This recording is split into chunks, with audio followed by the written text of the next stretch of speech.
අයිබෝන් ආමික තුලයින එසගේ ස්කුල් ලිප් චලක ගෙට ගිට ලෙස සිරිසගේ දාසේ වෙන වීඩියගත් එක්ක ඔන්න අපි ඕෆ්ලයින් එමනත ලෝකල් පාටිකව කරලා දැම් පොඩ්ඩක් ඉන්ට්‍රෙට් එකත් එක්ක වැඩ කරන්න යන්නේ හවනත්තා අපි ලෝකල් හදපු රෙපවලින් පොඩ්ඩක් එලියට ගිල්ල අපි ගිට් හබ් එකත් එක්ක වැඩ කරන්න යන්නේ ඉතින් මම මේක ලෙසන් සිරිස පටන් ගනිද්දී කියපු දෙයක් තමයි බොහොම ඇත්තටම මේ ගිට් සහ ගිට් හබ් කියන දෙක පටලවා ගන්නවා කියලා ඉතින් මම එක්ස්ප්ලেইন කරා මොකක්ද ඇත්තටම ගිට් හබ් කියලා කියන්නේ කියලා GitHub කියන්නේ Git වල තියෙන online version එක මේක collaborative version එකක් එහෙම නැත්නම් අපිට අන්තර්ජාලය හරහා අපේ code එකේ තියෙන version controlling කරගන්න හම්බ වෙන දෙයක් ටිකක් visual interface එකක් තියෙන ගොඩක් දෙනෙක් අතර ප්‍රසිද්ධම site එකක් තමයි GitHub කියන්නේ හැබැයි GitHub වලටත් අමතරව මේ service එක දෙන තවත් websites තියෙනවා ඒවා ගැන බොහොමයක් වෙලාවට අපි අවධානය යොමු කරන්න නැති නිසා අපි lesson series එකේදී GitHub එක ගැන තමයි කතා කරන්න බලාපොරොත්තු වෙන්නේ මෙතන ඉහාට lessons කීපයක් යනකම් ඉතින් ඔයගොල්ලෝ මේක Git කියන හොඳ අන්ඩර්ස්ටෑන්ඩින්ග් එකක් තියෙන නිසා ඇත්තටම මේ කොටස පුදුම ලේසි.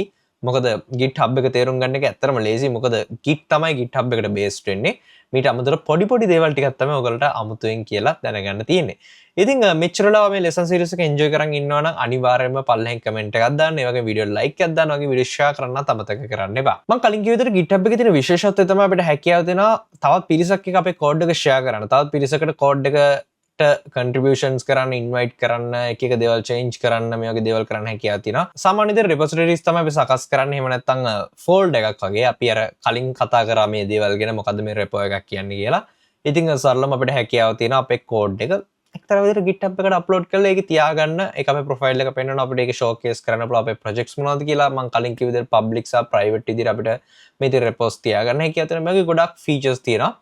ඉතින් github.com එකට ගියොත් ඔයාලට පුළුවන් මේ වගේ ඉන්ටර්ෆේස් එකක් මේ වෙබ්සයිට් එකට යන කාලය අනුව මේකේ තියෙන look and feel එක වෙනස් වෙන්න පුළුවන්. නමුත් මේ වගේ වෙබ්සයිට් එකක් තමයි GitHub එක. ඉතින් GitHub එකේ ඔයාලට කරන්න තියෙන්නේ මෙන්න මෙතන තියෙන මේ sign up button එක press කරන්න තාමත් ඔය account එකක් හදලා නැත්තම්. මේ sign up කියන එක press කරලා ඔයාලට පුළුවන් email එක password එක මේ වගේ details ටික දීලා account එක create කරන්න. එතකොට ඔයාලට බොහොමයක් වෙලාවට ඔයාගේ ඊමේල් එකට පොඩි කෝඩ් එකක් වගේ දෙයක් එයි නැත්නම් ලින්ක් එකක් එයි මේක පාවිච්චි කරලා ඔයාගේ account එක verify කරන්න වෙයි ඊට පස්සේ ඔයාලට පුළුවන්කම තියෙන account එකත් එක්ක sign වෙන්න එහෙම නැත්නම් log වෙන්න මෙතන sign වුණාට පස්සේ ඔයාලට මේ වගේ interface එකක් බලා ගන්න පුළුවන් පොඩ නැවතක් වෙනස් වෙන්න පුළුවන් මේක බලන කාලේ අනුව මේ account එක සකස් කරගන්න වැඩි මම විශ්වාස කරන හැමෝටම කරන්න පුළුවන් කියලා මේක ගොඩක් සරල දෙයක් ඉතින් ඔයාලට මේ වගේ තමයි profile එක බලා ගන්න හම්බෙන්නේ මේකේ GitHub app එක උනත් ඔයාලා download කරගන්න පුළුවන්. ඔයාලට පුළුවන් මාව follow කරන්න GitHub එකේ. ඔයාලට slgeek lk කියලා තමයි මගේ username එක තියෙන්නේ.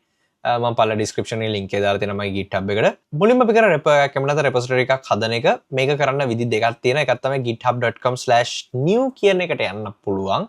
එහෙම වුණොත් කෙලිම මේක හැදෙනවා. එහෙම නැත්නම් ඔයාලට පුළුවන් මේ plus icon එකට press කරලා මේ දෙන new repo කියන එකට යන්න මෙතනනුත් ඕක කරන්න පුළුවන් අර කලින් link එකටම යන්න. දැන් ඔයාලට පේනවා ඇති මෙතන අපිට අලුතෙන් repo එකක් හදන්න පුළුවන්. එතකොට ඔයාලට මුලින්ම අහන දේ තමයි ඔයාගේ repo එකට දාන නම මොකක්ද කියලා. උදාහරණයක් විදිහට අපි SL Geek School Git කියලා දෙන්න. දැන් ඔයාලට පේනවා ඇති මේක call වෙන්නේ කොහොමද? මේක වැඩ කරන්නේ කොහොමද? උදාහරණයක් විදිහට මගේ මෙතන ඕනේ යටතේ මාව විතරයි දැනට පෙන්නන්නේ. මේක වෙනම් පාටයක්. ඉතින් ඊට පස්සේ අපිට වෙනද ස්ලෑෂ් එකක් පාවිච්චි කරලා SL Geek School Git කියලා මෙහෙම පෙන්නනවා. මේක ස්ලග් එකක්. ඒ කියන්නේ මේක ඇතුලේ අපි ස්පේසස් මුකුත් පාවිච්චි කරන්න අපි ඩෑෂ් වගේ දේවල් පාවිච්චි කරලා මේක මේ විදිහට අපිට හදා ගන්න පුළුවන්. කැමති නම් description එකක් දෙන්න. උදාහරණයක් විදිහට sample repo for SL Geek School ඊළඟට අපිට ඔප්ෂන් එකක් විදිහට දීලා තියෙනවා public repo එකක්ද private එකක්ද කියලා. මෙතනදී මම public කියන එක තියෙනවා මතක තියාගන්න public කියලා පාවිච්චි කරොත් අපේ profile එකට ඇවිල්ලා අපේ repo එක අනිත් කට්ටියට බලන්න පුළුවන්. private කියලා දැම්මොත් එහෙම බලන්න බෑ. ඉතින් ඔයා හදන project එක ඔයාලා අනිත් අයත් එක්ක share කරගන්න ඕන නැත්නම් private දෙන්න පුළුවන් නැත්නම් public කියන එක දෙන්න පුළුවන්. ඉතින් මතක තියාගන්න GitHub profile එක කියන්නේ එක්තරා විදිහට ඔයාගේ නිකන් අර ඔයා developer කෙනෙක් විදිහට ඔයාගේ skills showcase කරන්න පුළුවන් තරක්. ඔයාද ප්‍රොජෙක්ට්ස් අනිත් අයට ෂෝකේස් කරන්න පුළුවන් තරක් ඔව් අනිත් කට්ටියට ඔයාගේ ප්‍රොජෙක්ට්ස් අරගන්න පුළුවන් ඒක ඇත්ත. නමුත් ටෙක්නිකලි ඔයාලට පුළුවන් ඔයාගේ ප්‍රොජෙක්ට්ස් හදන කෝඩ්ස් වගේ දේවල් ෂෙයා කරගන්න. ඉතින් ඒකත් එක්ක පොඩ්ඩක් අර ඔයාගේ ස්කිල්ස් පෙන්වන්න පුළුවන් තරක් නිසා ඔයාලට ඔයාගේ කෝඩ්ස් මේකත් එක්ක ෂෙයා කරගන්න පුළුවන්. ඒක ටිකක් අර හොඳ දෙයක් විදිහට ඩෙවලොපර් වර්ල්ඩ් එකේ දකින්න දෙයක්. ඉතින් කොහොම හරි මේ විදිහට මම පබ්ලික් කියන තියන්නම් දැනට. මෙන්න මේක ටික් කරන්න එපා. මොකද අපි දැනටවත් හද ප්‍රොජෙක්ට් එකක් තියෙන හින්දා මම දැනට මේක කරන්නේ නැහැ. පල්ලෙහාට ගිහිල්ලා මම create repository කියන මේ බටන් එකට press කරනවා. දැන් ඔයාලට පේනවා ඇති මෙතන අපිට options කීපයක් තියෙනවා. GitHub Copilot කියලා තියෙනවා මේක වෙනම part එකක්.